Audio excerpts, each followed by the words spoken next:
You've tuned into The Mountain Gardener with your host, Ken Lain. Gardening, it can be challenging, but with these simple insider tips, you'll reap huge rewards. Now, let's tune into today's Mountain Gardener with Ken and Lisa. All right, so Ken and Lisa Waters Lain. Lisa is a Waters. Her father started Waters Garden Center back in 1962, and you just grew up here in the garden. It's funny. I hear not always men, sometimes just older individuals. They're coming, they're talking to you, and they're, well, they're wondering if you know enough. Well, is there someone else that is maybe a man here? You see this weird cultural thing that happens, and when you're talking to a person that's foremost knowledge of the entire probably state, at least for the Central Highlands, that knows plants. She grew up in the business. And then I see that a little bit with our kids. They were the same. They're in their late 20s.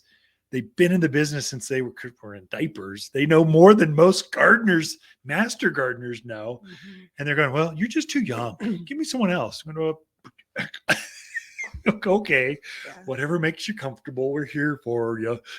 And I would say in addition to that, our staff is very well educated, very knowledgeable. Yeah. We got three that are Arizona certified nursery people, which is a huge. That's hard to get. That's hard. There's 5 of us because you and I count too. Right. There's 5 of us. Most garden centers don't even have 1. Right. And we got 5. This is where the Latin name, the common name, how to design it into a landscape for the proper spacing, how it's going to grow, how it's going to look 1 year, 5 year, 10 year. It's intense. It's like the bar. If you're an attorney, it takes all day to actually take this test to be approved or not approved. And so it's just, Arizona certified nursery professional. It's pretty intense. Yeah. So we have 5 on staff, and then just our staff is very knowledgeable. We do a lot of training. We do a lot to inform them so they can help our customers. And that it's super important for people to know. It's not just you and I that have all the knowledge. It's the staff. I mean, I'm the weak link in the whole place because I'm running. If electricity goes down, or attorneys need to or accountants are doing, or looking at supply chain and talking to vendors and what's going to come down the pipeline. Mm-hmm. I don't know what was delivered yesterday. They do. So they're more in tune with the rhythm day to day. I'm more the rhythm of the seasonality of stuff. There you go. Anyway, good point. And I don't even know where that came up with, but anyway. Glad I'm here working with you, and I respect your knowledge of what you bring to the table. I respect you too, dear. Well, thank you. So tell me, how do you respect me the most? Let's go deeper into this. I could have bet $100. Every man that's tuned in right now is wanting the same thing from his significant other. And we just want to know. Anyway, let's go to gardening. Yeah, women feel my pain on it. All right. So last week we talked about evergreen shrubs and how important they are to have those evergreens in your yard. This week we'll cover the trees. Okay, so perfect. The trees of winter. It's time. Yeah, so definitely those evergreen trees that fill the space that you need in the wintertime in your yard. So I kind of divided it into sections, and I thought I'd start with pines. Okay. Because right now we have some gorgeous Austrian pines in the yard. So if you're looking for a nice evergreen, get some good size to it, 35 feet, 15, 20 feet wide. Fast grower, I would say, of the pines, they're probably one of the fastest. Would you agree? If not the fastest, you can get a couple of feet a year out of them. That's fast for any plant, but especially for evergreens. Mm-hmm. So that's the Austrian pine, also known as the Austrian black pine. Pinus nigris. Right. Yep. Oh, very good, dear. You showed black your Latin. Pine. Latin says pine. Pinus is pine. Nigris is black. Yeah. Black pine. There's also the Bosnian pine, which they're all kind of cousins of each other. So a little bit shorter needle, not quite as big a tree. Right. Half size. And its maturity, but another really one that does well. And then my favorite, which is the Oregon green pine. Oh. And I love this one because it fits into those smaller yards.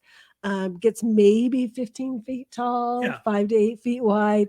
It has a shorter needle to it than the Austrian, but it's very dense, Yeah. very lush, Super and that green. green is just wow. That's green. So nice little tree for a lot of the yards around here. And all those you have in stock right now. So they're of course we're building up a lot like the Oregon green. Right. That makes a good Christmas tree. It's just so perfectly layered, shorter needle, dense.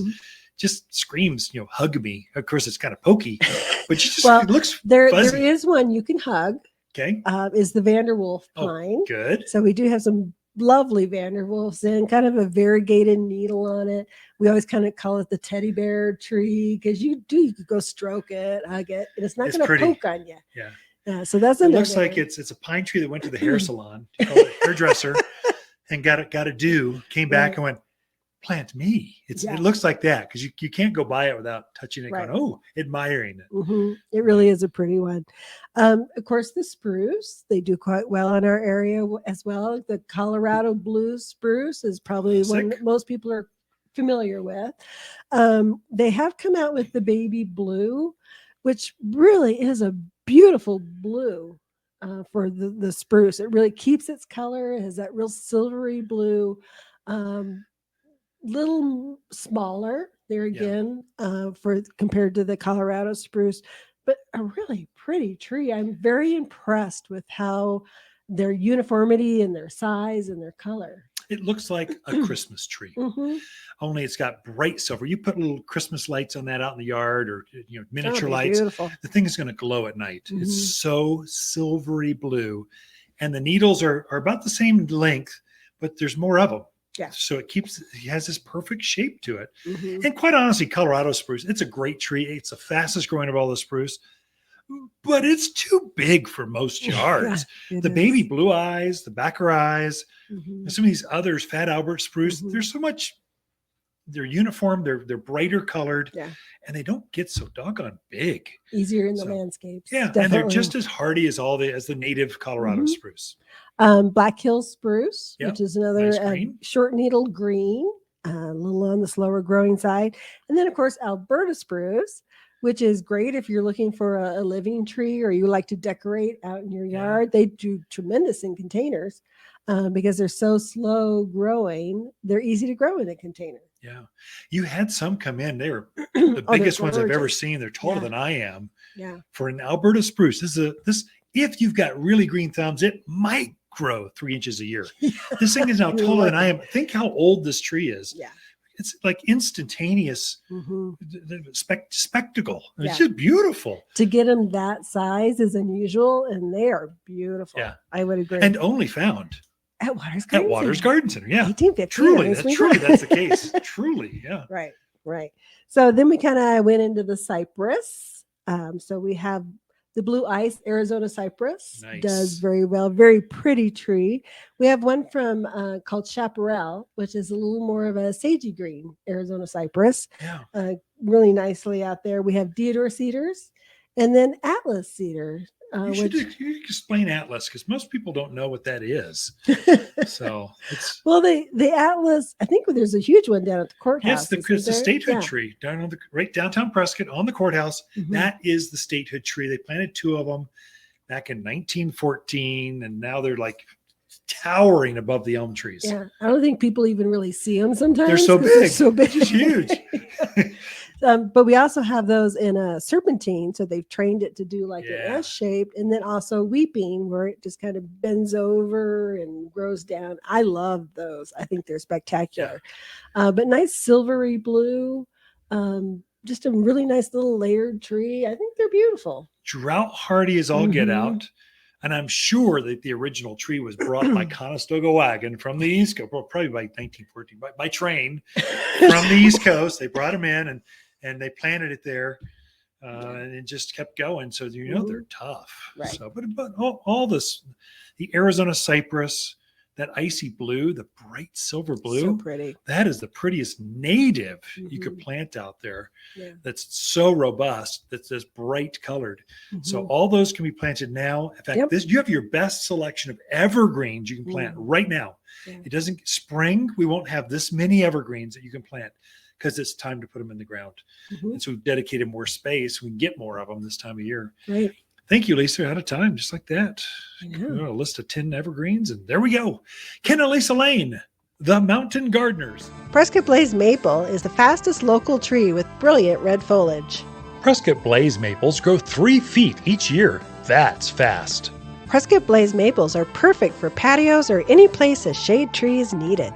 We have a limited number of huge, instant Prescott Blaze maples. The maples are brighter in Prescott at Waters Garden Center. Or shop online at top10trees.com. For a more fruitful garden, increase success in the landscape that just feels better, then tune in daily to the Mountain Gardener podcast. Subscribe through your favorite podcast streamer or visit watersgardencenter.com. Better yet, visit me directly right here at Waters Garden Center. Thanks for tuning in.